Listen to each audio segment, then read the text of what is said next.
ఈ రోజున చాలా ప్రాంతాలలో అంటే ముస్లిం కంట్రీస్లో అలాగే ఆ యొక్క కమ్యూనిస్ట్ కంట్రీస్లో కాదు కానీ మిగతా చాలా చోట్ల ఈ స్నేహితుల దినోత్సవం అనేది జరుపుకుంటున్నారు. అయితే అందరూ ఈ స్నేహితుల దినోత్సవం జరుపుతున్నారా అంటే ఎంతోమంది స్నేహితులు నీకు ఉండొచ్చు, కానీ ఈ స్నేహబంధం ఎలాంటిదో ఒకరినొకరు పంచుకునే వారిగా ఉండరు. ఎందుకంటే స్నేహితుల్లో చాలా రకాలుగా ఉంటారు. నిజమైన స్నేహంలో ప్రేమ ఉంటుంది ప్రియులారా, ఓదార్పు ఉంటుంది, సహాయం ఉంటుంది, మరి ఆదుకుంటారు, మరి అలాగే దీవిస్తారు మనల్ని. దుఃఖంలో ఉంటే మనతో పాటుగా వారు దుఃఖపడతారు. యోబుతో వచ్చిన స్నేహితులు సంతోషాన్ని కలగజేస్తారు. కోపం ఉంటుంది, కనికరం ఉంటుంది, మరి ఎన్నో రకాలుగా క్షమాపణ ఉంటుంది. మరి అలాగే వారిలో ఒక తపన ఉంటుంది స్నేహితుల్లో. అంటే ఒక స్నేహితుడికి సహాయం చేసే విషయంలో, మాట విషయం కానీ, చేతల విషయంలో కానీ, మరి అలాగే రోగంలో ఉన్నప్పుడు, బాధలో ఉన్నప్పుడు నిజాయితీగా నడిచేది నిజమైనటువంటి స్నేహితుడు. బైబిల్ ప్రకారం కనుక మనం చూసినట్లయితే దేవుని యొక్క ప్రేమలో ఈ స్నేహితుల యొక్క దినోత్సవం అనేది లేదా ఈ వేడుకలు అనేవి మరి 1930 సంవత్సరంలో ఇవి మొదలైనవి పిల్లలు. మరి హాల్ మార్క్స్ కార్డ్స్ అనేటువంటి ఆయన దీనికి వ్యవస్థాపకుడిగా ఉన్నాడు. జాయిస్ హార్ ప్రతిపాదించారు దీన్ని. అయితే 1958లో డాక్టర్ రామన్ ఆర్టేమియా బ్రౌన్ అనేటువంటి అతను ప్రపంచ స్నేహ క్రూసేడ్ అనేది శాంతి సంబంధమైనటువంటి ఒక క్రూసేడ్ని ఆయన ప్రపంచం మొత్తంలో జరిపించాడు. మరి యునైటెడ్ నేషన్స్ అధికారికంగా 2011లో జూలై 30వ తేదీన అంతర్జాతీయ స్నేహ దినోత్సవాన్ని గుర్తించింది.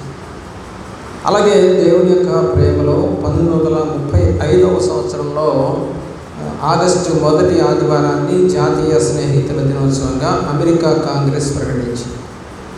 కాబట్టి అమెరికా అనేది క్రైస్తవ దేశం కాబట్టి ఇక ఆ డేట్ని అందరూ కూడా అనుసరించడం అనేది జరిగింది.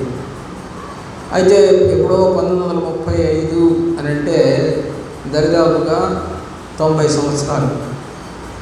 సంవత్సరాలుగా ఇది వాళ్ళ దేశాల్లో జరుపుకుంటూ ఉన్నారు. అయితే అది కొద్దిగా క్రైస్తవ సంఘాలలో కూడా ప్రవేశించింది.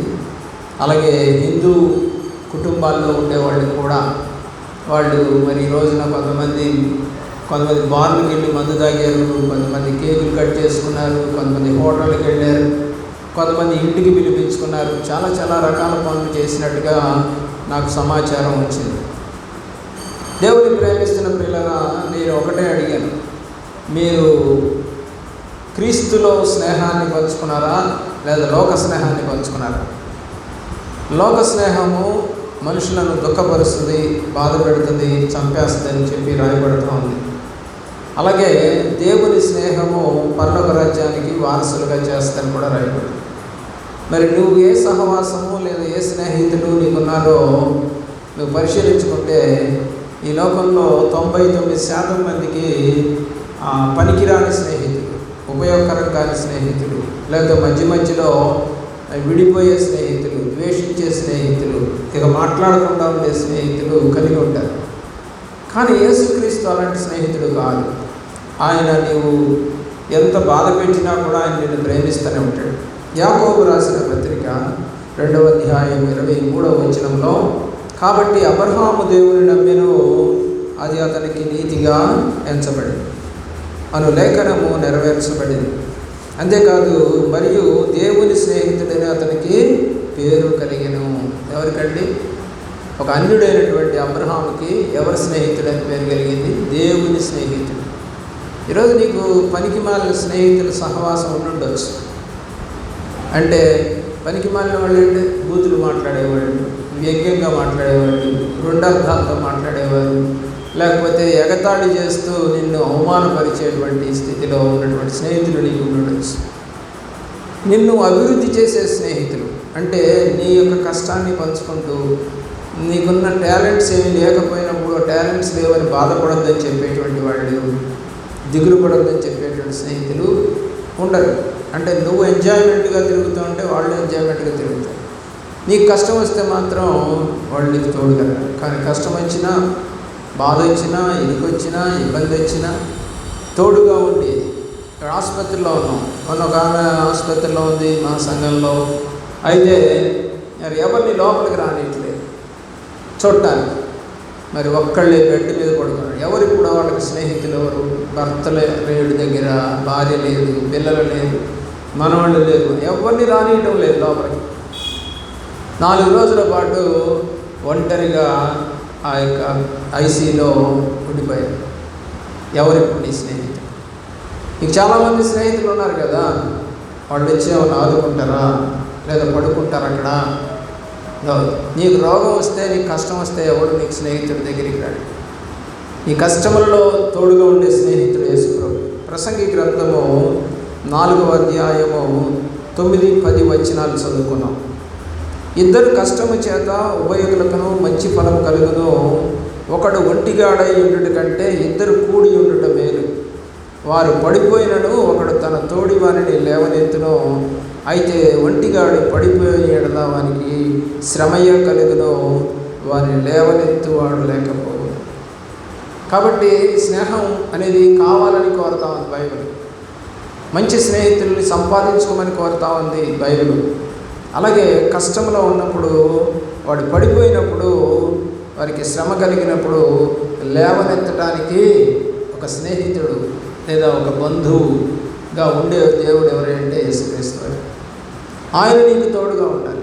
చాలా సందర్భాల్లో రాత్రులు కూడా మనం అనారోగ్యంతో ఉన్నటువంటి వాళ్ళని పడుకుంటాం. మన పక్కన వాళ్ళు ఎంతో అలసిపోయి మంచి నిద్రపోతూ ఉంటారు, కానీ మనకు నిద్ర పట్టదు. పక్కన వాళ్ళు లేపుదామా? కుదరదు. మరి ఇప్పుడు ఎవరు నీకు స్నేహితుడు? నీ తోడు ఉండేదెవరు? నిన్ను నడిపించేదెవరు? నిన్ను బలపరిచేదెవరు? నిన్ను స్థిరపరిచేదెవరు? మరి నువ్వు ఇప్పుడు ఆయనకు మొరపెట్టుకున్నట్లేదు, అయ్యా ఈ దీనస్థితి నుంచి. ఎంతో వయసు లేదు, చూస్తే 17-18 ఏళ్ళే, కానీ ఎంత దీనస్థితి వచ్చిందంటే ఆ అబ్బాయి వాళ్ళ అమ్మా నాన్నల్ని పీడించే లోన్లో బండి కొనిపించాడు. కేవలం ఇంటర్మీడియట్ చదువుతున్నటువంటి పిల్లవాడు. ఇక చూడండి, అతనికి బండి వచ్చింది, ఇంకా లోన్ కూడా తీరలేదు. ఇలా ఇష్టం వచ్చినట్టుగా బండి నడిపాడు. యాక్సిడెంట్ అయింది, బండి తుక్కు అయింది. వీడి కాలు ఒక చెయ్యి ఇరిగిపోయింది. ఇక బండి నడపడానికి కూడా లేదు. కాబట్టి ఈ రోజున అనేక మంది ఈ లోకములో ఉన్నటువంటి వాటిని ప్రేమిస్తూ తమ జీవితాన్ని పాడు చేసుకుంటున్నారు. కానీ క్రీస్తులో కనుక వస్తే నిజంగా మనం చేసే ప్రతి పనిలో దేవుడు చెప్తాడు, నువ్వు ఇప్పుడు ఎందుకు వెళ్తావు, నువ్వు ఇప్పుడు ఎందుకు అంత స్పీడ్ వెళ్ళాలి, అనవసరంగా పెట్రోల్ ఖర్చు ఎందుకు అని చెప్తూ ఉంటాడు. ఎవరు? అమ్మానాన్నలు కాదు, దేవుడే చెప్తాడు. అనవసరమైన వాటికి తిరగద్దు, అవసరమైతే వెళ్ళు, స్పీడ్ వెళ్ళబాకు, లిమిట్ స్పీడ్లో వెళ్ళు, ఫ్రెండ్స్ని నలుగురిని ఎక్కించుకొని తిప్పబాకు, మందు తాగబాకు, గుట్కాలు తాగబాకు, సిగరెట్లు తాగబాకు, అమ్మాయిలు నేర్పించబాకు, అన్నీ చెప్తాడు దేవుడు. ఇవన్నీ మంచి మాటలు, కానీ మనకు నచ్చవై. ఎందుకు నచ్చవు అంటే మనం క్రీస్తుని ప్రేమించడం లేదు, లోకాన్ని ప్రేమిస్తున్నాం. కాబట్టి ఈ రోజులలో మనిషి యొక్క ప్రేమ, దేవుని యొక్క ప్రేమ బేరీజ్ వేసుకోలేకపోతూ ఉన్నాం. ఎందుకంటే కొద్ది కాలపు ప్రేమలు అయిపోయాయి ఈ రోజున. చాలామంది ఇట్లా ప్రేమించుకొని వివాహాలు చేసుకుంటూ నాకు మంచి స్నేహితుడిగా, నాకు తోడుగా ఇతను ఉంటాడని అనుకుంటే చివరికి బిడ్డలనైతే కంటున్నారు, కానీ పిల్లల్ని పెంచుకోవడానికి కావలసిన డబ్బు లేదు. ఏమండి, అద్దె కట్టుకోవడానికి డబ్బులు లేవు, లగ్జరీగా తిరుగుదామంటే డబ్బులు లేవు. వచ్చిన ప్రతి రూపాయి కూడా 300 రూపాయలు అంటే భర్తకి ఒక 300 రూపాయలు ఖర్చు అవుతుంది నెలకి, భార్యకి ఒక 300 రూపాయలు ఖర్చు అవుతుంది. అంటే 600 రూపాయలు ఫోన్ ఖర్చు, మరి టీవీ ఖర్చు, కరెంటు బిల్లు, ఇంటి అద్దెలు, ఇవన్నీ చూసుకుంటా ఉంటే ఒక్కడు సంపాదించలేకపోతున్నాడు. మరి రెండో సంపాదించాలంటే ఇప్పుడు 2 పిల్లలు లేదా 3 పిల్లలు పుట్టారు. మా చర్చిలో ఆమెకి 4 పిల్లలు. ఆమె పెంచుకోవడానికే సరిపోవట్లేదు ఆమె టైం. ఇంకెక్కడ సంపాదిస్తుంది? మరి ఒక్కడి సంపాదన సరిపోతుందా? పోనీ ఆ వ్యక్తి ఏమన్నా మంచిగా ఉన్నాడా? తాగుబోతుగా, తిరుగుబోతుగా, సరిగా ఇంటికి రానివాడిగా, మరి కుటుంబాన్ని నలుగురు పిల్లల్ని పోషించుకోవడానికి కావాల్సిన ఆస్తిని సంపాదించుకోలేని వారికి ఎంతోమంది ఉన్నారు పిల్లలు. నిజ స్నేహితుడైతే నీకు మంచి మాటలు చెబుతాడు. నీ స్నేహితుల్లో రక్షణ లేని వారు ఎక్కువ మంది ఉంటారు. అంటే దేవుణ్ణి ప్రేమించని వారు, బాప్తిజం తీసుకోకుండా ఉన్నవాళ్ళు, ప్రభు సన్నిధికి రాని వారు, అలాగే పెద్దల్ని గౌరవించని వారు ఎక్కువ మంది నీకు వాళ్ళే కనపడతారు.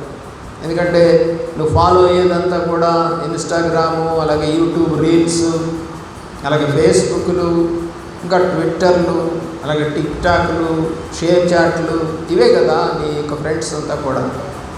దాంట్లో ఉన్నటువంటి ఫ్రెండ్స్ని నువ్వు ఆహ్వానించుకొని నీ హృదయంలో అనుకో, నీ యొక్క జీవితంలో అనుకో పాడైపోయినటువంటి స్త్రీలు, పురుషులు ఎంతోమంది ఉన్నారు.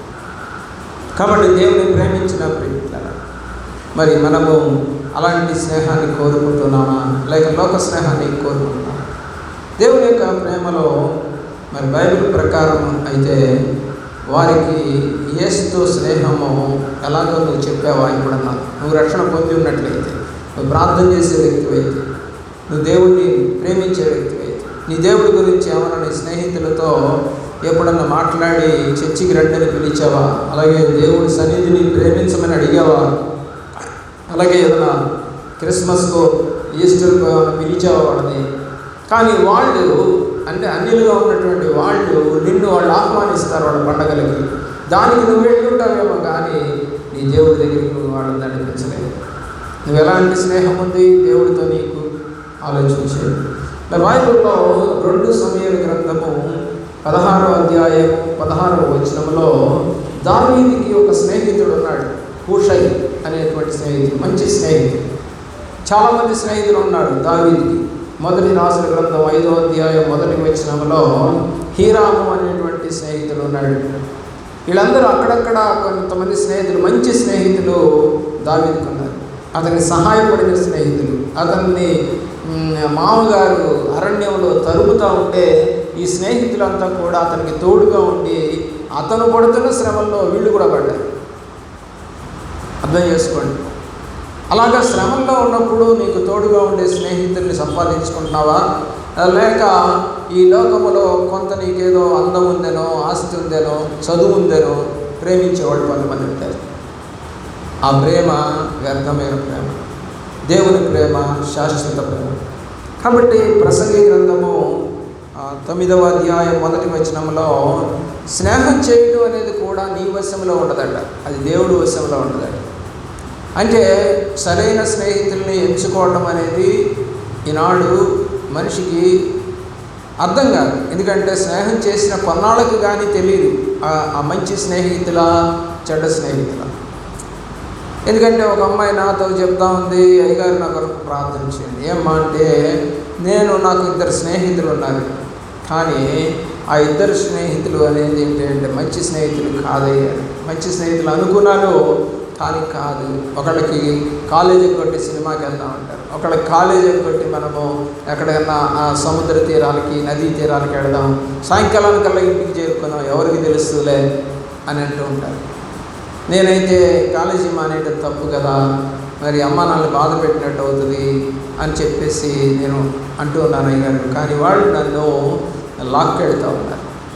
కాబట్టి నేను వాళ్ళ వైపు తిరగకుండా ఉండేటట్టుగా నా కొరకు ప్రార్థన చేయాలి. ఒక మంచి క్యారెక్టర్ కలిగినటువంటి వ్యక్తి, కానీ పక్కన ఉన్నటువంటి ఆ దురాత్మ శక్తులు నిన్ను పాడు చేస్తూ ఉంటాయి, అంటే నిన్ను ఎదగనీయకుండా చేస్తాయి. అలాంటి స్థితి నీకు రాకూడదు. అందుకని అంటున్నాడు, స్నేహం చేయటం కూడా అది నీ వశంలో ఉండదట. నిర్గమాకాండము 13వ అధ్యాయం 11వ వచనంలో దేవుడు మోషే గురించి ఒక మాట అన్నాడు. ఏమంటే, మోషేతో నేను ముఖాముఖిగా మాట్లాడతాను, ఒక స్నేహితులు మాట్లాడినట్టుగా నేను మోషేతో మాట్లాడతాను. ఒక మానవుడిని దేవుడు ఏమంటున్నాడంటే, నేను ఒక స్నేహితుడిగా మాట్లాడతాను. ఎంత గొప్ప ధన్యతండి దేవుడికి స్నేహం కలిగి ఉండటం అంటే ఎంత గొప్ప సంగతి. ఈ లోకంలో ఎంతోమంది నీకు స్నేహితులు ఉంటారు. జ్ఞాపకం చేసుకుంటే పుట్టినప్పుడు ఉన్నటువంటి స్నేహితులు నీకు 15 ఏళ్ళు వచ్చిన తర్వాత ఉండుండకపోవచ్చు, నీకు ఒక 30 ఏళ్ళు వచ్చిన తర్వాత వాళ్ళు ఉండుండకపోవచ్చు, లేదా ఒక 50 ఏళ్ళు వచ్చిన తర్వాత వాళ్ళు ఉండుండకపోవచ్చు, లేదా మొదట్లో ఉన్నటువంటి ప్రేమను వాళ్ళు తర్వాత చూపించకపోవచ్చు. కానీ శాశ్వతమైన ప్రేమను, శాశ్వతమైనటువంటి స్నేహితుడిగా, తోడుగా, నీ యొక్క యోగక్షేమాలు చూసే వ్యక్తిగా, కష్టాల్లో తోడుగా ఉండే వ్యక్తిగా, ఆదరించే వ్యక్తిగా ఉండేవాడు మాత్రం యేసుక్రీస్తు మాత్రం. కాబట్టి మోషేకి దేవుడు స్నేహితుడిగా ఉన్నాడు. ఇందాక మనం చదువుకున్నాం, అబ్రహాముకు కూడా దేవుడు స్నేహితుడు, దావీదుకు కూడా దేవుడు స్నేహితుడిగానే ఉన్నాడు. అలాగే మనం చూస్తే ద్వితీయోపదేశ కాండము 13వ అధ్యాయము 6-7 వచనాల్లో నీ స్నేహితులు సరిగా నడవటం లేదు, కాబట్టి వారు ఏం చేస్తున్నారంటే దేవతలను పూజించుచున్నారు. నీ స్నేహితుల్లో యేసుక్రీస్తుని కాదని వేరే దేవుళ్ళను పూజించేవాళ్ళు నీకు ఎక్కువ మంది ఉన్నారా? వాళ్ళ మాటలు నువ్వు విని వాళ్ళ వైపు తిరుగుతున్నావా? వాళ్ళ ఆశలు నెరవేర్చగోరుతున్నావా? ఒకవేళ అలాంటి పరిస్థితి కనుక నీకు ఉన్నట్లయితే నీవు సాతాను చేతిలో చిక్కబడి ఉన్నావు అని అర్థం. సాతాను బైబిల్ చెప్తాది ఉరులొట్టి వలలు వేసి లాక్కుంటుందండి. సాతాను పని ఉరులొడ్డుతుంది అంటే ఆశలు చూపుద్ది. రెండోది వల వేసి లాక్కుంటాడట. ఇక వలలో నుంచి చేపలు ఎట్లాగైతే బయటికి వెళ్ళలేవో గిలగిల కొట్టుకొని చివరికి నిన్న మహారాష్ట్రలోనో గుజరాత్లోనో హాస్టల్స్లో ఉన్నటువంటి 12 హాస్టల్స్ ఉన్నాయంట వాళ్ళకి, ఒక కాలేజీకి. ఆ 12 హాస్టల్లో ఉన్నటువంటి ఫ్యాన్లన్నింటినీ తీసేశారు. ఏంటంటే ఏదైనా కష్టం వచ్చినా, బాధ ఇచ్చినా లెక్చరర్ ఎవరినంటే పోయి వాళ్ళు ఊరేసుకుంటున్నారట. అందుకని రూముల్లో ఫ్యాన్లన్నీ తీసేశారు. 12,000 ఫ్యాన్లు తీసేశారట. కుక్కి చావండి మీరు అక్కడ. అంతే తప్ప మా కాలేజీకి బ్యాడ్ నేమ్ తెస్తారా? మీరు కొట్టుకోవడం, మీరు అరుచుకోవడం, ఫ్యాన్లకు ఉరేసుకోవడం, లేకపోతే బలవంతంగా ఉరేసి చంపడం, వీళ్ళ స్నేహితులు. కాబట్టి మీరు న్యూస్ చదువుతారు కదా, నాకు తెలియదు. కాబట్టి కొన్ని సంఘటనలు చూస్తూ ఉంటే, కాబట్టి వాళ్ళ యొక్క సౌకర్యాలను వాళ్ళే పోగొట్టుకుంటున్నారు కావాలని. ఏమండి ఏసీ లేనిది బయటికి రాదు అని అంటదంట ఒక అమ్మాయి. ఇక వాళ్ళ కోపం వచ్చేస్తే మొత్తం వాళ్ళ అమ్మానాన్నలకు కూడా ఏసీ లేకుండా తీసవలు మారేశారు. అంటే తల్లిదండ్రులకు కూడా సౌకర్యం లేకుండా ఉండేటువంటి స్థితిలో నీ స్నేహం లోక స్నేహంగా మారింది. మనం చర్చిలకు వస్తున్నాం, చర్చిల్లో ఏసీలు ఉన్నాయా? బస్సుల్లో ప్రయాణం చేస్తున్నాం, ఏసీలు ఉన్నాయా? ఆటోలో ప్రయాణం చేస్తున్నాం, బయట ఉన్నటువంటి దుమ్ము, ధూళి, పనికి మాలిన వాసనలన్నీ పీల్చుకుంటూనే వస్తాం ఆటోలో. తెలుసమా? మన ముందు లారీ పోతుంది, పొగ వాసన వస్తుంది. ఏమంటే పలావ్ వండే స్థలం వస్తుంది, పలావ్ వాసన వస్తుంది. మిర్చి ఆట దగ్గరికి వెళ్తే మిర్చి యొక్క వాసన వస్తుంది. అన్ని వాసనలు మనం పిలుస్తాం ప్రియుల. అయినా దేవుడు మనకు ఆరోగ్యం ఇచ్చాడు. కారణం ఏంటంటే మన స్నేహం దేవుడితో ఉంటే. బలంగా ఉన్నప్పుడు కాదండి, బలహీనంగా ఉన్నప్పుడు కూడా నీకు తోడు కావాలి అని కోరుకుంటున్నాను. ఎందుకంటే బలంగా ఉన్నప్పుడు నీకు ఇష్టమైతే నువ్వే నడిచి నీ స్నేహితుడి దగ్గరికి వెళ్తావు, లేదా ఆ స్నేహితుడిని రమ్మని పిలుస్తావు. బలహీనంగా ఉన్నప్పుడు ఎవరిని పిలుస్తావు? అసలు ఎవడొస్తాడు నీ దగ్గరికి? ఎవడు పరిచయం చేస్తాడు నీకు? గమనించుకో. ఈ లోక స్నేహము దేవునితో వైరమని మీరు ఎరుగరా అని దేవుడు వాక్యం మనతో మాట్లాడుతూ ఉంటుంది. అలాగే దేవుని ప్రేమించిన న్యాయాధిపతుల గ్రంథము 14వ అధ్యాయం 11వ వచనంలో 14-11 వచనంలో సంసోనుకి 30 మంది స్నేహితులు ఉన్నారట. ఎంతమంది ఉన్నారు? 30 మంది. అందులో ఒక స్నేహితుడు ఏం చేశాడంటే సంసోను చేసుకోవలసిన అమ్మాయిని వాళ్ళ స్నేహితుడికి ఇస్తాడు. ఎవరు? ఆ అమ్మాయి యొక్క నాన్న. ఏమైంది స్నేహం? ఇప్పుడు ఆడైంది, గొడవ అయింది. ఏమండి? కోపం వచ్చింది. సంసోను బలవంతుడు. బైబిల్లో అందరికన్నా బలవంతుడు ఎవరంటే బైబిల్లో సంసోను. ఎందుకంటే ఒక్క దవడ ఎముక, గాడిద పచ్చి దవడ ఎముకతో 3000 మందిని చంపేశాడు. కత్తి కాదు, దవడ ఎముకతో కొట్టి చంపేశాడు. అంత బలశాలి. మరి స్నేహంలో ఉన్నటువంటి ఒకడు ఏం చేశాడంటే తాను చేసుకోవలసినటువంటి అమ్మాయిని మరి వాడు చేసుకున్నాడు. స్నేహితులు ఉండటం మంచిదే, మోసం చేసే స్నేహితులు ఉండకూడదు. ఏమంటే నిన్ను తప్పుడు దారిలో నడిపించే స్నేహితులు ఉండకూడదు. కొంచెం తాగులే, ఏం కాదు, కల్లేలే తాగు, వీరే కదా తాగు. ఏమండి? ఒక్కరోజే కదా డొమ్మ కొడుతుంది కాలేజీకి అని నిన్ను స్నేహితులు బలవంతం చేశారా? అంటే నీకున్న స్నేహితులు ఎలాంటి వాళ్ళని అర్థమవుతుంది? చెడ్డ స్నేహితులు. కాబట్టి ఒక అతను అంటాడు, లివింగ్స్టన్ అనే అతను, నీ స్నేహితులు ఎవరో చెప్పు నాకు, నువ్వు ఎలాంటి వ్యక్తి అని చెప్తానంటాడు. కారణం ఏంటంటే ఆ స్నేహ బంధము మంచి వాళ్ళతో స్నేహం చేస్తున్నారా, చెడ్డవారితో స్నేహం చేస్తున్నారో అర్థమైపోతుంది. వాళ్ళ బిహేవియర్, వాళ్ళ క్యారెక్టర్స్ అన్నీ కూడా తెలిసిపోతూ ఉంటాయి. కాబట్టి మన జీవితంలో నిజమైనటువంటి స్నేహితుడు, ఆదుకునే స్నేహితుడు ఎవరంటే యేసుక్రీస్తే. మరి ఇతనుకున్నటువంటి 30 మంది స్నేహితుల్లో మరి చెడుగొట్టినటువంటి స్నేహితులు ఉన్నారు. పిల్లల సమయాలు మొదటి గ్రంథము 18వ అధ్యాయము 1వ వచనము మరియు 3వ వచనంలో మనం చూస్తే, సౌలు యొక్క కుమారుడు యోనాతాను.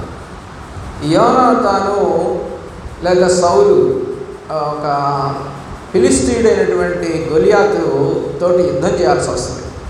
అప్పుడు ఆ గొలియాతు అంటాడు, మీరందరూ యుద్ధానికి ఎందుకు, అలాగే మేమందరం యుద్ధానికి ఎందుకు, మీలో ఒకడు బలవంతుడు నా దగ్గరికి రండి, నేను ఒకడిని వస్తాను, నేను గెలిస్తేనేమో మీరు నాకు బానిసలు, మీరు గెలిస్తేనేమో మేమంతా బానిసలు, అంటే రక్తపాతం లేకుండా ఒక్కళ్ళు చాలు అని సవాలు విసిరాడు. 40 రోజుల పాటు.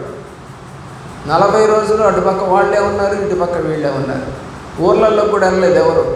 అప్పుడు దావీదు, అంటే వాళ్ళ అన్నలు యుద్ధంలో ఉంటారు. దావీదుని తండ్రి అంటాడు, అరే మీ అన్నలు యుద్ధంలో ఉన్నారు, మరి వాళ్ళకి కాస్త జున్ను, అలాగే కాస్త రొట్టె ముక్కలు, అలాగే అంజూరు పడలు తీసుకొని వెళ్ళి ఇచ్చిరా నాన్న, ఒక వారం రోజులు తినొచ్చాయి. అంజూరు పడలు అంటే మనం ఎండబెట్టినటువంటి అంజూరు కాయలు, తింటే బలం ఎక్కువ. అలాగే ఖర్జూరాలు, వీళ్ళ జున్నుగడ్డలు ఇవన్నీ ఇచ్చి పంపించాడు, రొట్టెలు. సరే, అప్పుడు వెళ్ళిన తర్వాత అందరూ నిరత్తరులై కూర్చొని చూస్తూ ఉన్నారు. ఏంటి పరిస్థితి అంటే ఇలాగ జరిగింది. ఎవరైనా సరే గొలియాతుని కనుక గెలిస్తే సౌలు రాజు తన కూతుర్నిచ్చి వివాహం చేస్తానంటున్నాడు, సగం రాజ్యం కూడా ఇస్తానంటున్నాడు అతనికి. కానీ ఎవడు కూడా ముందుకెళ్ళలేదు. వీళ్ళ ఆ సమయంలో సున్నతి లేనటువంటి ఫిలిస్తీయుడికి మీరు భయపడతారా? అప్పటికే ఇతను చిన్నవాడు, అంటే అందరిలో కన్నా వాళ్ళ ఇంట్లో ఉన్నటువంటి వాళ్ళలో చిన్నవాడు. మరి అలాంటి వాడు మరి గొర్రెలు కాసుకునేవాడు. పాపం అతనికి యుద్ధాలు ఇవన్నీ తెలియవు. సరే అంటే, నాయన మరి నువ్వేమో చిన్నవాడివి, మరి అతనేమో 6 మూళ్ళ జానుడు ఉన్నాడు, అతన్ని ఎలాగ నువ్వు జయిస్తావు, అతని కత్తి అంత పొడుగు కూడా లేవు నువ్వు అని అంటాడు సౌలు. అంటే నేను నా దేవుడి పక్షాన వెళుతున్నాను అంటాడు. చిన్నపిల్లవాడండి, మరి చిన్నవాడు కాదు, ఒక 18 ఏళ్ళు దాకా ఉంటాయి. అలాగే అన్నప్పుడు సరే కవచం వేసుకోమంటే నాకు కుదరదు అన్నాడు. నాకు అది అలవాటు లేదు, కత్తి పట్టుకో, నాకు అలవాటు లేదు. మరి ఎలాగా? మామూలుగా అతను ఎలాగైతే ఉంటాడో గొర్రెలు కాసుకునేటప్పుడు అలాగే ఒడిసెలు ఒకటి తీసుకొని, ఒక జోలి ఒకటి తీసుకొని, ఆ జోలిలో 5 రాళ్ళు తీసుకొని, నున్నటి రాళ్ళు, మన గుండ్రాళ్ళు అనేవాళ్ళు ఇళ్లలో ఉంటాయి, ఇప్పుడు లేవు. అలాంటి ఒక రాళ్ళు తీసుకొని వెళ్ళాడు. ఎందుకంటే అతను గొర్రెలు కాసుకునేటప్పుడు ఈ జంతువులు వచ్చినప్పుడు ఆ ఒడిసెలతోనే కొట్టి చంపుతాడు. సరే, ఈ మనిషిని కూడా అలాగే చంపేద్దాం అనుకుంటున్నాడు అతను. వెళ్ళాడు. సరే, వాడు చూసి అన్నాడు, నేనేమన్నా కుక్కను అనుకుంటున్నావా, కర్ర తీసుకొని వచ్చాను. ఎందుకంటే ఈ గొర్రెలు కాసుకునే వాళ్ళకి ఒక కర్ర ఉంటుంది, కత్తి కాదు, కర్ర తీసుకొని వస్తుంటే వాడు ఆ మాట అన్నాడు, ఏంటి నువ్వు నేనేమన్నా కుక్కను అనుకున్నావు, కర్ర తీసుకొస్తున్నాను. అప్పుడు అంటాడు దావీదు, ఈ సమయంలో నా దేవుడు నిన్ను నాకు అప్పగించి ఉన్నాడు అని ఒడిసెల్లోనే ఒక రాయి తీసుకొని దూరంగానే ఉన్నాడు, ఇంకా దగ్గరికి కూడా రాలేదు. ఏమండి, అలా తిప్పి కొట్టగా పోయి అది ఎక్కడ తగిలిందంటే నుదుటికి తగిలింది. ఎందుకంటే ముఖం అంతా కూడా మరి కవచం ఉంటుంది, గుండెల మీద కవచం ఉంటుంది, అలాగే చేతులకి కవచాలు ఉంటాయి, వాళ్ళకి కాళ్ళకి కూడా కవచాలు ఉంటాయి, యుద్ధానికి వచ్చేవాళ్ళు. కాబట్టి ఇతనికి ఏమీ లేదు. మరి ఎక్కడ కొట్టాలి, ఎట్లా చంపాలి? నుదుటి మీద కరెక్ట్గా రాయి తగిలేటట్టు కొట్టాడు. ఉన్నవాడు ఉన్నట్టు ఎలిగిల్లి పడిపోయాడు, దిమ్మ దిగిరిపోయి 6 మూళ్ళ జానుడు ఉన్నటువంటి వాడు. వెంటనే పరిగెత్తుకుంటూ పోయి అతని కత్తితోనే అతని తలకాయ నరికి తీసుకొని వెళ్ళి సౌలు రాజుకి ఇస్తాడు. అలాంటి సౌలు రాజు యొక్క కుమారుడు యోనాతాను. ఆ యోనాతానుకి అప్పటి నుంచి అతనికి ప్రాణ స్నేహితుడయ్యాడు. యాక్చువల్గా అతను బావ అవుతాడు, కానీ అతను ప్రాణ స్నేహితుడిగా యోనాతాను దావీదు ఉన్నంత స్నేహం బైబిల్లో ఎవరికి కనపడదు. ప్రాముఖ్యంగా యేసు ప్రభువుది మంచి స్నేహము మనతో. దాని తర్వాత లోక సంబంధంగా ఉన్నటువంటి స్నేహితుల్లో యోనాతాను దావీదునిది మంచి స్నేహం. ఎందుకంటే యోనాతాను చనిపోతాడు మధ్యలో. అతనికి ఒక కొడుకు ఉంటాడు, అతను కుంటివాడు, మెఫీబోషేతు. ఆ మెఫీబోషేతుని ప్రేమిస్తాడు. ఎందుకంటే నా స్నేహితుడు కుమారుడని దావీదు అతన్ని రోజు తన యొక్క బల్ల దగ్గరికి తీసుకొని వచ్చి, రాజుగారి బల్ల దగ్గరికి తీసుకొని వచ్చి భోజనం ఏర్పాటు చేశాడు, పొలాలు ఇచ్చాడు, దాన్ని కాయడానికి ఒక మనిషిని ఏర్పాటు చేశాడు. మంచి స్నేహితుడు అని నేను చెప్తా ఉన్నాను. బైబిల్లో నీకు అలాంటి స్నేహితులు ఎవరు ఉన్నారు? రవి అని నాకు ఒక స్నేహితుడు ఉండేవాడు. మా అమ్మ నాన్న గారిని ఇద్దరు చనిపోయారు ఒకే నెలలో. ఆ టైంలో ఊరికి మాకు ఫోన్లు లేవు ఆ రోజులలో. అప్పుడు 1980s మరి అప్పుడు క్యాజువల్గా వాడు సైకిల్ వేసుకొని ఇంటికి వచ్చాడు. వస్తే నేను లేనన్నారు. పక్కన వాళ్ళు చెప్పారంట, వాళ్ళ అమ్మా నాన్నగారు చనిపోయారయ్యా, ఇది పరిస్థితి. అంటే అరే రే నాకు చెప్పలేదే అని చెప్పేసి ఎక్కడుంటాడు ఏంటి అని ఎంక్వైరీ చేసి చివరికి నన్ను చేరుకున్నాడు. నేను అప్పటికి భోజనం చేయట్లేదంట. వాడు పక్కన కూర్చొని తల్లి కన్నా, అక్క కన్నా, చెల్లి కన్నా, బంధువుల కన్నా కూడా మరి వాళ్ళు నన్ను అడిగారు, అయ్యా తినరా తినరా అని బతిలాడుతూ ఉన్నారు బంధువులు, మా అత్తలు, మా అక్కలు, చెల్లెలు. కానీ నాకు భోజనం ఎక్కట్లేదు. వాడి స్నేహితుడు వచ్చి, అక్క నేను పెడతాను వాడికి ఇవ్వు అని చెప్పి, నాకు తెలియలేదు అసలు, లేకుంటే నేను ఎప్పుడో వచ్చేవాడిని అని చెప్పి వచ్చి మరి నా పక్కన కూర్చొని ఎన్నెన్నో పాత విషయాలన్నీ మాట్లాడుకొని జరుగుతూ ఉంటాయి, దిగులు పడకు, నువ్వు అన్నం తినకపోతే ఎలాగా, అది ఇది అని చెప్పి ఎట్లయితే 2 ముద్దలు అన్నం తినిపించాడు. వాళ్ళు నిజ స్నేహితులు, నేను మర్చిపోనాడు. మంచి స్నేహితులు నీకు ఉన్నారా? ప్రేమ కలిగిన స్నేహితులు, ఆదుకునే స్నేహితులు, మంచి మాటలు చెప్పే స్నేహితులు. వాడు మరి హైకోర్టు లాయర్ అయ్యాడు, తర్వాత హైకోర్టు లాయర్గా పనిచేస్తూ ఉన్నాడు. చాలామంది నా ఫ్రెండ్స్ మంచి మంచి పొజిషన్లో ఉన్నారు. ఎవడు పాడైపోయిన స్నేహితుడు ఒక్కళ్ళేడు నాకు. అంటే ఉద్యోగం రాలేదని, ఆస్తి లేదని, లేకపోతే కుటుంబాన్ని సరిగా చూసుకోలేడని, ఈ క్యారెక్టర్ కలిగినటువంటి స్నేహితులే లేదు నాకు. ఏదో ఒకటి వాళ్ళ యొక్క జీవనోపాధిని చేసుకుంటూ గౌరవంగా బ్రతుకుతున్న స్నేహితులు ఉన్నారు. నీకున్నారా అలాగా? నీ స్నేహితులు ఎంతమంది ఉన్నారు? నిన్నెంతగా ప్రేమిస్తారు? అంటే నీకు అందంగా డబ్బుండి సరదాగా బయటకు వస్తే ప్రేమిస్తారా? నీ కష్టాల్లో కూడా వచ్చి ప్రేమిస్తారా? ఆలోచించే. ఏ స్నేహం కావాలి? లోక స్నేహం కాదు, దైవ స్నేహం నీకు తోడుగా ఉండాలి. 20వ అధ్యాయము సమూయేలు మొదటి గ్రంథం 17వ వచనంలో కూడా ఈ మాట మీకు కనపడుతుంది. యోనాతాను దావీదుకు బెస్ట్ ఫ్రెండ్ అని కనపడుతుంది. అలాగే 2 సమూయేలు గ్రంథం 30వ అధ్యాయం 26వ వచనం. ఇతను దావీదు ఒక రాజ్యాన్ని జయించాడు. జయించిన తర్వాత కొల్ల సొమ్ము అంటారు. అంటే ఇతను సంపాదించకుండా తీసుకొచ్చేదాన్ని కొల్ల సొమ్ము అంటారు. అంటే ఆ దేశాన్ని జయించాడు కాబట్టి దాన్ని తీసుకొచ్చేదాన్ని కొల్ల సొమ్ము అంటారు. ఆ సొమ్మునంట తీసుకొచ్చి యూదులు, తనకు ఫ్రెండ్స్ ఉన్నారంట, ఆ యూదులకి పంచాడంట. చదవండి వీలైతే 30వ అధ్యాయము 26వ వచనం. 2 సమూయేలు చూడండి, మొదటి సమయాలు చూడండి 30:26. మొదటి సమయాలు కాదు.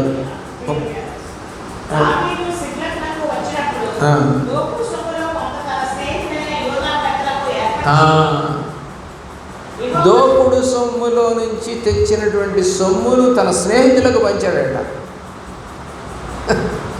దేవుని ప్రేమిస్తున్న ప్రియబిడ్డలారా, ఎలాంటి స్నేహం అండి దావీదుది! మనకు ఎవడన్నా రూపాయి ఇస్తాడా? అక్కడ దోచుకొని వస్తే ఎక్కడన్నా దాచుకొని అసలు స్నేహితులు కనపడకుండా కూడా తిరుగుతాడు. కానీ ఇతనంట తన స్నేహితులకి దాన్ని పంచాడట. అలాంటి స్నేహితులు కావాలి. ఇప్పుడు మందు పంచుకునే స్నేహితులు ఉంటారు, సిగరెట్లు పంచుకునే స్నేహితులు, గుట్కాలు పంచుకునే స్నేహితులు, అలాగే పబ్జీ ఆడటానికి ఒకడు ఫోన్ ఒకడు వాడుకుంటూ పంచుకునే స్నేహితులు, ఏమండి పాపపు మాటలు పంచుకునే స్నేహితులు నీకు ఉంటారేమో. కానీ ఇలాంటి దావీదుకు ఉన్నటువంటి మంచి స్నేహితులు నీకు ఉండకపోవచ్చు. కాబట్టి దేవుడు వాక్యాన్ని ఇచ్చిన ప్రియబిడ్డలారా, ఎస్తేరు గ్రంథములో 5వ అధ్యాయం 14వ వచనములో ఏమండి తప్పు చేసినటువంటి స్నేహితులు ఉన్నారు. ఎస్తేరు గ్రంథము 5వ అధ్యాయము 14వ వచనం.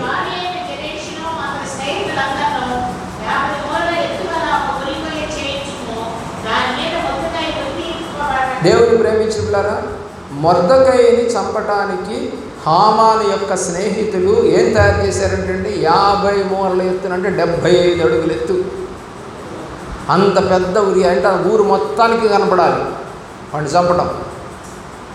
ఎవరు చేశారంట? స్నేహితులంట. అంటే ఒకటి చంపటానికి ఏర్పాటు చేసినటువంటి స్నేహితుల దగ్గర చివరికి అదే ఉరికయ్య మీద హామాను చచ్చిపోతాడు.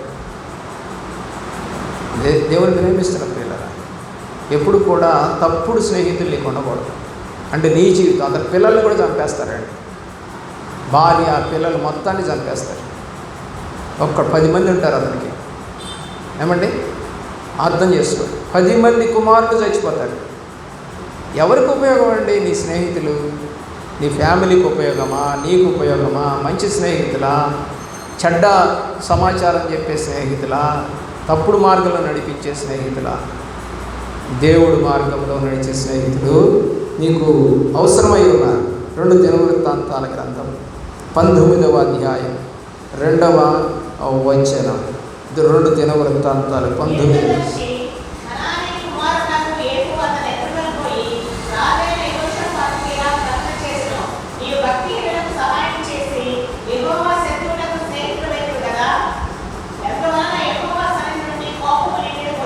భక్తిహీనులతో స్నేహం చేస్తే యెహోవా కోపము నీ మీదకి వస్తుంది అని రాస్తుంది అక్కడ.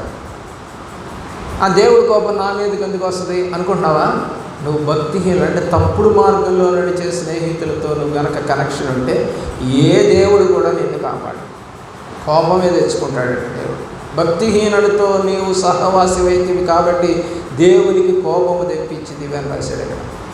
కాబట్టి నీ జీవితంలో భక్తిహీనులు ఉన్నారా? భక్తి కలిగిన వారు ఉన్నారు. అసలు మంచి మాటలు చెప్పే స్నేహితులు ఉన్నారా? చెడ్డ మాటలు చెప్పే స్నేహితులు ఉన్నారు. డ్యూయల్ రోల్ అంటే తప్పుడు అంటే 2 అర్థాలు వచ్చే మాటలు మాట్లాడే స్నేహితులా, లేక దేవుడిని నిజంగా ప్రేమిస్తూ హత్తుకునే స్నేహితులు. భర్తతో మాట్లాడుతూనే ఉంటారు, తప్పుడు పనులు చేస్తూనే ఉంటారు, తప్పుడు మార్గములు ప్రయాణం చేస్తారు. యోబు గ్రంథం 2వ అధ్యాయం 11వ వచనం. యోబు గ్రంథము 2వ అధ్యాయం 11వ వచనంలో 3 స్నేహితులు యోబుకున్నారు. అయితే ఒక నిమిషం, ఆ 3 స్నేహితులు కూడా మంచివాళ్ళు కాదంట. 32 అధ్యాయాల దాకా వాళ్ళు మాట్లాడతారు. 42 అధ్యాయాలు దాకా దేవుని ప్రేమిస్తున్న యోబుకి 3 స్నేహితులు ఉంటారు.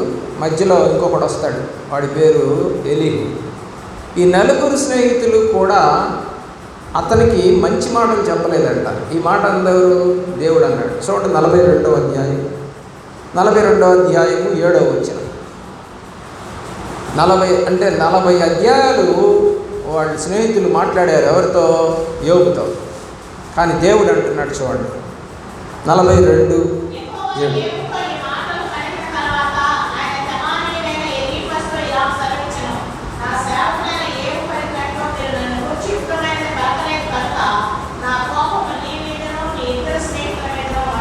ఏంటంటే స్నేహితుల మీద కోపం వచ్చిందండి దేవుడికి.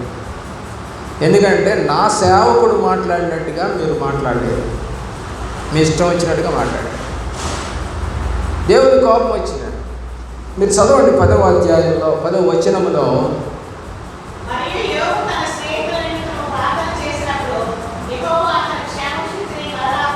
చూసారా? స్నేహితుల కోసం ప్రార్థన చేయాల్సి వచ్చింది. దేవుడి కోపం వచ్చింది. అక్కడ మీరు చూస్తే ఆ కోపం వచ్చిన తర్వాత వాళ్ళు దహన బలి చేస్తే ఆ కోపాన్ని ఆయన తీసేసాడు.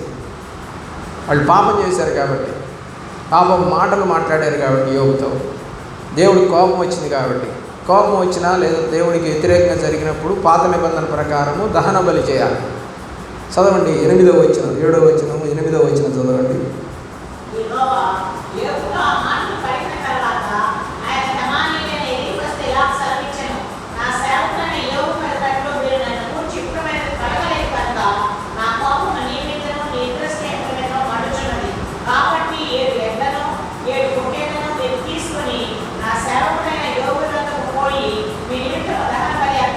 పాపం చేశారు కాబట్టి దహన బలి చేయండి. పాపానికి విరుగుడు హిందువులు మొక్కుకుంటారు. మేము కూడా హిందువులుగా ఉన్న రోజుల్లో పోలేరమ్మ తల్లి దగ్గరికి వెళ్ళేవాడు. సంవత్సరానికి ఒకసారి తిరణాలు జరుగుతుంది. అయితే ఆ మొక్కులో ఏముంటుందో తెలుసా? ఒక గొర్రె పిల్లని లేదా ఒక మేక పిల్లని లేదా ఒక కోడిని బలిస్తామని ఒప్పుకుంటాం. మరి బలి ఆ యొక్క గుడి ఎదురుగా ఆ కసాయి వాడు ఉంటాడు. వాడు చేసే పని ఏం లేదు. అవతలోడు యువతలోడు గొర్రె పిల్లలు పట్టుకుంటారు.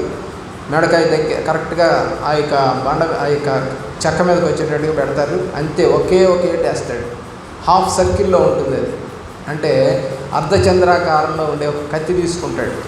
అంతే, ఒక్క ఏటేస్తాడు. ఒక్క ఏటుకి తెగిపోతే ఆ బలిని ఆ దేవత అంగీకరించినట్టట. అది గనక తెగకుండా ఉండి కొంచెం ఏలాడుతూ ఉన్నా సరే బలిని అంగీకరించినట్టు. అందుకని ఒక్క ఏటుతో తెగిపోవాలి. అంత షార్ప్గా ఉంటుంది ఆ కత్తి. పట్టుకునే వాళ్ళు కూడా అంత బలంగా పట్టుకోవాలి. ఎందుకంటే గిలగలు కొట్టుకుంటాయి కదా ఈ ప్రియులను ఆలోచించి. అలాంటివి కూడా చేసి వచ్చిన వాడిని ఎందుకు చెప్తున్నారంటే, ఇవి బైబిల్లో తప్పు చేసినప్పుడు దానికి దహన బలి చేయమని బైబిల్ రాసి ఉంది. ఇప్పుడు ఆ స్నేహితులను దేవుడు అంగీకరించాడు. వాళ్ళ కొరకు యోబు ప్రార్థన చేశాడు. మళ్ళీ ఇతనికి కూడా పోయిన ఆరోగ్యం మొత్తం కూడా వచ్చింది. అంతేకాదు రెండింతల ఆశీర్వాదం కూడా వచ్చింది యొక్క యోబుకి. నీకు మంచి స్నేహితులు ఉంటే ఆశీర్వాదం ఉంటుంది. నేను ఎప్పుడూ అనుకుంటాను, మా స్నేహితులు ఎప్పుడన్నా కలుసుకున్నప్పుడు అందరం సెటిల్ అయిపోయామరా, అరే ధర్మారావు గారు చచ్చిపోయాడరా, ఓంకార్ గారు చచ్చిపోయాడరా, అప్పుడప్పుడు బాధపడతాం. మా స్నేహితుల్లో ఒకళ్ళిద్దరు తగ్గిపోయారని బాధపడతా ఉంటాం. మరి మేము అందరం ఒకే గ్రూప్ వాడాం. అందరూ 1958, 59, 60లో పుట్టిన వాళ్ళమే అందరూ. అంటే దరిదాపుగా ఇప్పుడు 67, 68 సంవత్సరాల వయసు ఉన్న వాళ్ళు కలుసుకున్నప్పుడు మాట్లాడుకునే మాటలు కొంచెం బాధాకరంగా ఉంటాయి. ఇలా ఆలోచించి ఎందుకని వాళ్ళు త్వరగా చనిపోయారు, మేము ఎందుకు బతుకున్నామండి? ప్రభువులో మేము దేవుడి పరిచర్యలో బతుకున్నాం, వాళ్ళు లోకంలో బతికారు, చనిపోయారు. దేవుని యొక్క ప్రేమలో దానియేలుకి మంచి స్నేహితులు ఉన్నారు. 2వ అధ్యాయం 18వ వచనం. దానియేలుకి మంచి స్నేహితులు ఉన్నారు. 2వ అధ్యాయం 18వ వచనం. దానియేలు గ్రంథం 2:18. త్వరగా చదువు.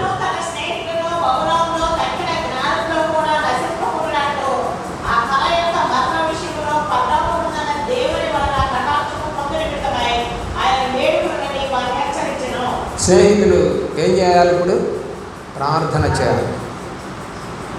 చెప్తున్నాడు దానియేలు, షద్రకు మేషకు అబేద్నెగోలకు చెబుతున్నాడు, అయ్యా మనల్ని చంపాలని రాజు ఆజ్ఞని జారీ చేశాడు. ఆయనకు కళ వచ్చిందంట. ఆ కళ భావం అతను ఏం కళ చెప్పడంట, కానీ మనమే కళ చెప్పాలంట, ఆన్సర్ కూడా మనమే చెప్పాలంట. ఆ దేశంలో ఉన్న వాళ్ళు ఎవరు కూడా జ్ఞానులు చెప్పలేకపోయారంట. అందుకని జ్ఞానులందరినీ చంపేయమని చెప్పేసి ఒక ఆర్డర్ పాస్ చేశాడు ఆ యొక్క రాజు. కాబట్టి ఆ మర్మం ఏంటో దేవుడు మనకు తెలియజేసేటట్టుగా, స్నేహితులారా ప్రార్థన చేయండి. పోవయ్యా, పోతే పోయావులే, మాకు ప్రార్థన ఎక్కడ కుదురుద్ది అని అంటావా? అనలేదు. మన స్నేహితులైతే అంటారు, కొంచెం కష్టంలో ఉందంట, వాళ్ళ అమ్మగారికి బాగాలేదంట, ఆసుపత్రికి వెళ్ళాలి, నువ్వేమో బ్లడ్ బ్యాంక్కి వెళ్ళరా, నేనేమో మెడిసిన్ తీసుకురావడానికి వెళ్తాను, నేనేమో అమ్మ దగ్గరికి వెళ్తాను అనేవాళ్ళు ఉన్నారా? మాకు కుదరదనేవాళ్ళు ఉన్నారా? స్నేహితులు ఎప్పుడు కూడా సహాయం చేసేవాళ్ళు అయి ఉండాలి. తప్పుడు మార్గం నడిపించేవాళ్ళు లేదా కొద్ది కాలపు ప్రేమ. ఈరోజు నేను చెప్తాను, 68 ఇయర్స్ అయినా కూడా మా ఫ్రెండ్షిప్లు పోలేదు. 68 ఏళ్ల స్నేహం. మరి నీ స్నేహం ఎలా ఉంది? ఎంతమంది నీకు ఫ్రెండ్స్, మంచి ఫ్రెండ్స్ ఉన్నారని ఇంటికి వెళ్ళి ఒక లిస్ట్ రాయి చూద్దాం. నా బెస్ట్ ఫ్రెండ్స్ అని రాయి. ఆఫెన్ ఫ్రెండ్స్ అంటారు, అంటే అప్పుడప్పుడు కలిసే ఫ్రెండ్స్ కొంతమంది అంటారు, లేదా మర్చిపోయే స్నేహితులు కొంతమంది ఉంటారు. ఈ 10th క్లాస్లో ఉన్న స్నేహితులు ఎవరు, ఇంటర్మీడియట్లో ఉన్న స్నేహితులు ఎవరు, డిగ్రీలో ఉన్న స్నేహితులు ఎవరు, ఇప్పుడున్నటువంటి స్నేహితులు ఎవరు? ఆలోచించే ఒకసారి ఒక లిస్ట్ రాయి, కూర్చో, వీళ్ళందరూ మంచి స్నేహితులేనా కాదని ఒకసారి పరిశీలన చేయి. నువ్వెవరితో స్నేహం చేస్తున్నావో నీకే అర్థమవుతుంది. కానీ దేవుడి స్నేహం, ఇతని స్నేహితులంతా కూడా మంచి స్నేహితులు. ప్రార్థన చేయండి, మనం చనిపోకుండా ఉండాలంటే హోషేయ గ్రంథం 13వ అధ్యాయము 5వ వచనం. హోషేయ గ్రంథము 13వ అధ్యాయము 5వ వచనం. మన స్నేహితుడు యేసయ్య. అరణ్యములో కూడా స్నేహించువాడను నేనే అంటున్నాడు యేసుక్రీస్తు వారు. అంటే ఎవ్వరూ లేని చోట నేను నీకు తోడుగా ఉంటాను. ఇంతకన్నా గొప్ప స్నేహితుడు ఎవరు దొరుకుతాడండి? లేదు. నీ ఒంటరి జీవితంలో నువ్వు ఫెయిల్ అయినప్పుడు, నీ కుటుంబ జీవితం ఫెయిల్ అయినప్పుడు, నీ భర్త నిన్ను వదిలేసినప్పుడు, లేదా నీ పిల్లలు నిన్ను మీద తిరుగుబాటు చేస్తున్నప్పుడు నీకు తోడు ఎవరు సహాయం చేస్తారు? నువ్వు ఒకరికి చెప్పుకోలేవు కూడా విషయాలు. కొన్ని విషయాలు ఇతరులతో పంచుకోలేవు మనం. నీ భర్త ఇలాంటి వాడుగా అంటుంటే తలకాయ ఉంచుకొని నోరు మూసుకొని ఇంట్లోకి వెళ్ళాల్సిన పరిస్థితి వస్తుంది. ఎవరికి చెప్పుకోలేం. కానీ ఎవరికి చెప్పుకోగలం? ప్రభువుకి చెప్పుకోగలం. నీ కష్టములన్నింటినీ లూకాసు వార్త 7వ అధ్యాయము 34వ వచనం. 7వ అధ్యాయము 34వ వచనం లూకాసు వార్త. యేసుక్రీస్తు వారు ఎవరికి స్నేహితుడో కూడా రాశాడు. పాపులకు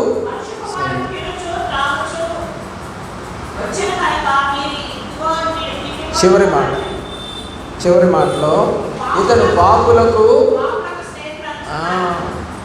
ఏ దేవుడు అంట ఎవరికి స్నేహితుడంట? పాపులకు స్నేహితుడంట. అంటే వాళ్ళందరినీ ఏం చేయాలని ఆయన ఉద్దేశం? మంచిగా మార్చాలని. నువ్వు కనుక యేసుతో స్నేహం చేస్తే నీకున్న స్నేహితులని దేవుడు మంచిగా మార్చే గుణం నీకు ఇస్తాడు. దేవుడు వాక్యం అది. యోహాను రాసిన సువార్త 11:11లో యేసుక్రీస్తు యొక్క మరొక స్నేహితుడి గురించి రాయబడతా ఉంది ఇక్కడ. ఎవరితను? లాజరు. యేసుక్రీస్తు మంచి స్నేహితుడు ఎవరండి? లాజరు. దేవుని యొక్క ప్రేమలో. అలాగే 15వ అధ్యాయం 13వ వచనంలో ప్రేమ గల స్నేహితుడు యేసుక్రీస్తు వారు. 14వ అధ్యాయము దేవుని యొక్క ప్రేమ. 14వ వచనం కూడా 15వ అధ్యాయం 13, 14 వచనాలు. 15వ వచనం కూడా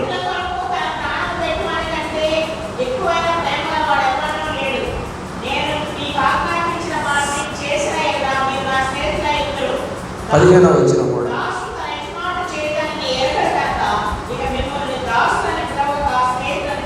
దేవుడు చెప్తున్న మాట, మిమ్మల్ని నేను ఏదో మామూలుగా దాసులు అని పిలవకుండా స్నేహితులు అంటే రహస్యములను మనతో మాట్లాడగలిగినటువంటి వాడు.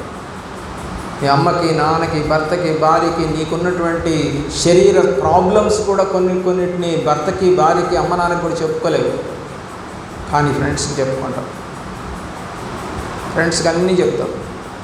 రహస్యంలో మాట్లాడగలిగిన స్నేహితులు అంటే నిన్ను మంచి దారిలో పెట్టగలిగిన స్నేహితులు. ఒక సిస్టరు నాతో వచ్చి, అయ్యా నాకు మంచి స్నేహితులు ఉన్నారు అని చెప్పి. ఏంటమ్మా అంటే, ఇలా జరిగిందండి, నాకు శరీర ఆరోగ్యం బాగలేదు, కానీ అమ్మా నాన్నకి చెప్తేనేమో ఖర్చు పెట్టలేదు. మరి మా స్నేహితులతో నేను పంచుకున్నప్పుడు మా స్నేహితుల్లో ఒక అమ్మాయి వాళ్ళ అమ్మగారు హాస్పిటల్లో హెడ్ నర్స్గా ఉంది. ఆ అమ్మాయి తను చెప్పింది, నువ్వు ఎవరికి చెప్పవసరం లేదు, నేను మా అమ్మ దగ్గరికి తీసుకెళ్తాను అని ఆసుపత్రికి తీసుకెళ్ళింది. ఆ ఆసుపత్రికి తీసుకెళ్ళి ఆ ఆసుపత్రిలో నాకు అంతా కూడా క్యూర్ అయ్యేంత వరకు ₹1 కూడా ఖర్చు పెట్టకుండా నన్ను బాగు చేసి పంపించారు. ఈ విషయం మా అమ్మ నాన్నకు తెలియదు, నా భర్తకు కూడా తెలియదు. గుడ్ స్నేహితుడు, ఒక మంచి స్నేహితుడు ఉన్నారా? నీ ప్రాబ్లం అసలు ఎవరికి చెప్పలేదు ఇంతవరకు ఆ అమ్మాయి. కానీ ఆ అమ్మాయి ఇప్పుడు బాగైంది, చక్కగా మళ్ళీ తన పనులు చేసుకుంటూ ఉంది. ఎవరికి తెలియదు ఆ అమ్మాయికి అసలు రోగం వచ్చిందని, ఆ బాధ వచ్చిందని కూడా తెలియదు. అది ఎక్కడ కనపడదు, బయటికి కనపడదు, అంత లోపల అనమాట వెజైనాలో ఉండేటువంటి ప్రాబ్లమ్స్ అవి. దేవుని యొక్క ప్రేమలో ఆలోచన చేయవలసిందిగా కోరుతా ఉన్నాను. ఇక్కడ దేవుడి వాక్యాన్ని మనం కనుక వింటున్నట్లయితే అపోస్తుల కార్య గ్రంథం 10వ అధ్యాయం 24వ వచనంలో 10వ అధ్యాయం 24వ వచనంలో కొర్నేలీకి దరిదాపుగా 200 మంది స్నేహితులు ఉన్నారు. అందరినీ పిలిపించాడు ఇంటికి. ఎందుకని? పేతురుని పిలిపించుకొని దేవుడు వాక్యం చెప్పించుకోమని చెప్పాడు. అందరిని పిలిచాడండి, రండి మీరు వాక్యం మీద. అతను హిందూ, అతను అన్యుడు. అన్యులందరినీ పిలుచుకున్నాడు. సేవకుడు వస్తున్నాడు ఒక ఆయన, వాక్యం చెప్తాడు అని. దేవుడు చెప్పాడు అనమాట కల్లో అతనికి. సరే పిలిపించాడు, వాక్యం చెప్పించుకున్నారు. చెప్పబడిన తర్వాత ఏం జరిగిందో తెలుసా? చివరి ఆ అధ్యాయంలో చివరిలో వారందరూ కూడా బాప్తిజంకి సిద్ధపడ్డారు. ఒక్క పూటే వాక్యం వినిందాడు, ఒక్క పూటే.